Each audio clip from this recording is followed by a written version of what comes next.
Hey, welcome back to Waffle Watch. This is just an update on this Elaine ladies watch, I believe is what it is.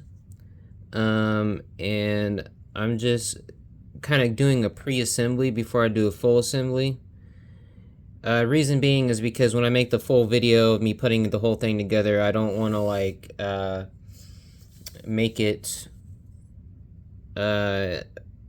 annoying, because it's already been frustrating, because I'm still in a learning process right now.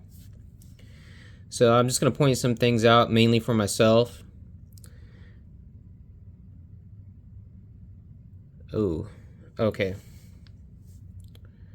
Like there's a main thing here I need to point out. I didn't pay attention. See, this is what I'm talking about. This is why you do pre-assembly on everything. There you go. That goes right there. So yeah, there's my other gear. Supposedly on top of it. I thought there was like another under gear. Unless it moves both of these gears. So I think I just didn't put this on yet because it falls off, is why it's over here.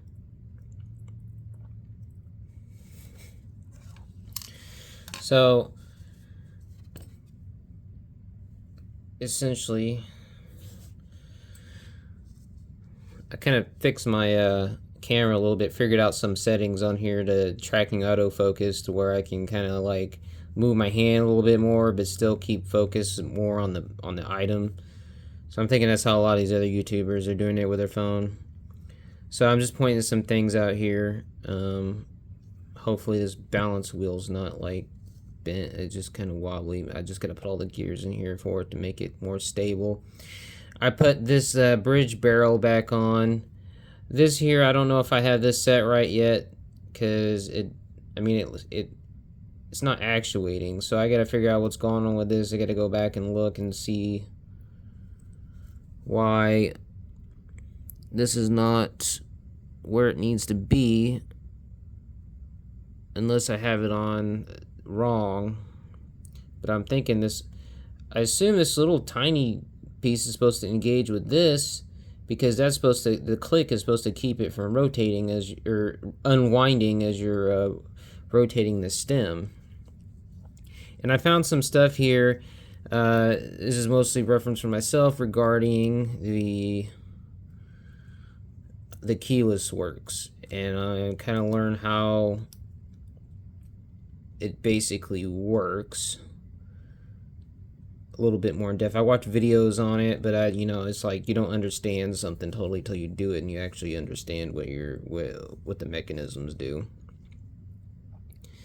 So this little bar holds everything down on top. There's a little tiny pin that engages this here as you pull the stem back, and that's why you have this little screw that's on the other side that you unloosen it, and unloosening that allows the stem to come out, and that's how it removes. So you got these two gears here. You got this little one right here that's kind of flat. You got this barrel gear, is what it looks like. But one thing I was struggling was like, why can't I get it to move back and forth correctly? And the issue was this little piece here, this little lever has to be in this groove so that this moves back and forth as it should. So you can set where you need to set so you can move everything. And then to lock it up for like winding, you got to push it in. See, now you see if you go back on here. See how it moves that little barrel gear right here as you actuate this? There you go. But yeah, and then you got that it engages this little spring here. What the heck is this spring on there? Okay, it is right. It just looked weird right there. But yeah, that engages that. It pushes down. That applies tension, and that tension keeps this in place or more stable. And there's a little gear up under here that runs from that. Oh yeah, this gear engages with this barrel gear teeth here. So whenever you push this or pull this stem, it engages with that gear, and when doing so, that rotates everything for setting the time. As you see, it moves this the pinion.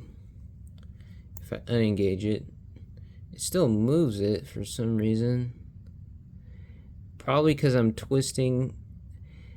See, I have to understand like what, because this should be a winding set here. It should be set to wind. So you have to think about what is disengaging from here.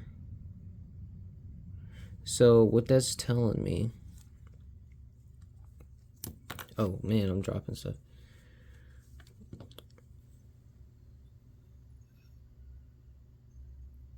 think it has something to do with this here.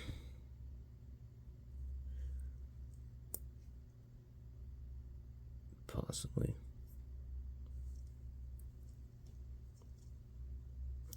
I don't know. I'll have to go back and look at it a little bit more.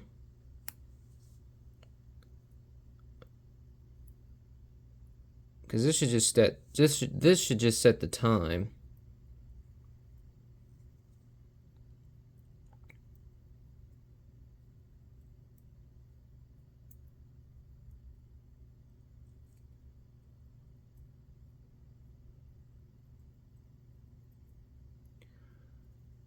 I don't know, that feels kind of grindy in a way. Maybe it's just there's no oils or anything. But this, oh, by the way, this barrel lid, that's why it was. What's funny is watch was running. I took it apart. The barrel lid detached. Very bizarre. So maybe it wasn't like that when it was together. And I am not going to show myself putting this back on. This jewel goes over here for the pallet fork. This is such a pain in the butt to put back on because it's so tiny and the screw is so tiny and you have to like have it pushed the right way. I spent way too much time just trying to mess with this. I did this off camera, so if you ever wonder, I'll point it out again in a new video. But yeah, this is annoying. I hated dealing with that. Oh, and then here, I guess I'll show some other things here. So I had another watch. So this is the dial that went with this one here that I just took apart, right? So I had the same exact watch duplicate that I got out of a lot of broken watches that weren't running, but this was the only one that was running. Even though this was running, funny enough, it was missing screws. It was missing a screw here and missing a screw here. Now, I don't know this is the right screw. I use this one because it's short. It recesses, but it'll help me remember where it goes. And then there is this screw. I don't know, maybe I took it out and lost them. But I noticed that on here, this screw was missing on this part at least. But these are all my parts from the other one. But what's awesome about it is the other one I didn't notice had a much better dial. So as you can see, the dial differences here. This is in way better condition. So I have literally a replacement dial in great condition that I can put back on here to make it look nice.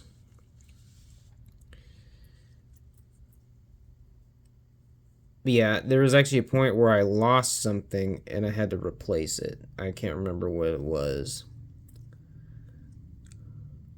But yeah, that's kind of how that went. So I'm gonna go back in my go back to my conquest here probably. But yeah, I had broken screws and I got a new dial, replaced the part that I lost. I need to come in here and figure out, okay, how does this exactly function? Because you have to know how stuff works exactly 100%, because then you can diagnose problems. And that's kind of like my mental thought on the aspect of putting things together.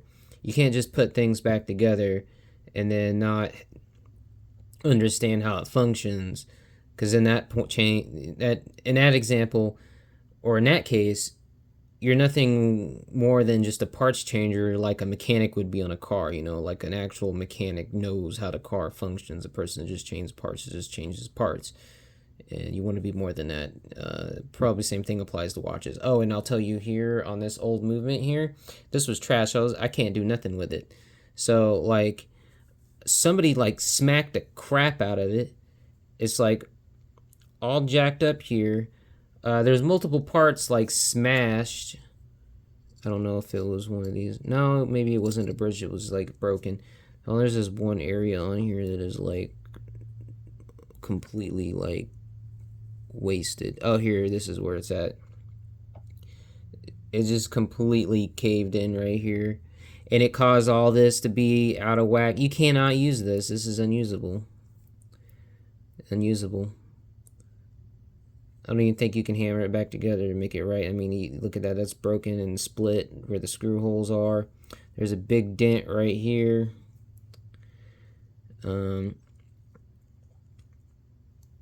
This one's kind of got a little bit differences in here. Kind of like the lever kind of looks, maybe it's just cleaner. But yeah, I couldn't get this. I actually cannot get this off because of this. This is that screw that was missing. But it's the same as this screw. And whoever had it on there, like, somehow caused it to just completely shear off, so you can't take this screw out. Therefore, you cannot take this bridge out. Unless I drill this out. If I wanted to harvest this part for whatever reason, I'm going to keep it. Maybe I'll run into another one of these and I can use the other parts and harvest from it. But yeah, this is completely bent up right here. Yeah. Well, that's my progress so far. I'm waiting on a part today for my fake Rolex that I'm going to be working on too. So I hope you enjoyed this video. Peace out.